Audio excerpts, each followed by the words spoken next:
You might assume that it's greed that lures people into committing evil acts.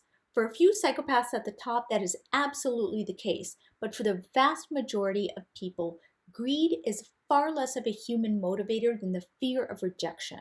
The famous Stanford psychologist Philip Zimbardo, in his book The Lucifer Effect, says that the fear of rejection is so strong in humans that it will lead us to do nearly anything to avoid it.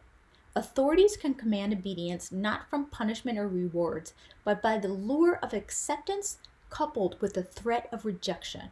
C.S. Lewis formed a very interesting hypothesis that a powerful force in transforming human behavior and pushing people over the line between good and evil comes from the basic desire to be in and not out. So if we think of social power as arrayed in concentric circles from the most powerful central or inner ring moving outward to the least socially significant outer ring, we can appreciate this focus on the centripetal pull of that central circle.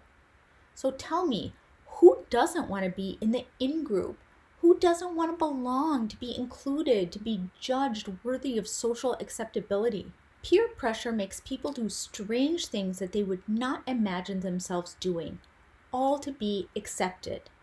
This instinct is hardwired into the human brain, but just remember that the quest for the inner ring comes from something inside yourself. If you don't really care if they want you, there is no peer pressure power.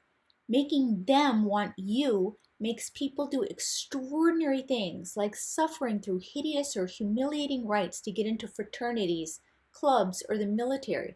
For many people, it also justifies a lifetime spent in soul-sucking corporate jobs. Chasing social status and being accepted can lead you away from your soul's purpose. In order to live a life of integrity, you have to listen very carefully to what your soul is trying to tell you. The reason people drift away from internal integrity is not because of greed, but because they yearn for social acceptance. If you want to be a whole person, you are going to encounter instances where you are going to have to go against the grain. And that is really scary because it is a huge and very real social risk. To be a person of integrity, you are going to have to be unpleasant. You're going to have to cause conflict. You're going to have to say, this is messed up, or this is a stupid rule, or you're being bullies. In order to like yourself, you're going to have to take a risk of not being liked by others.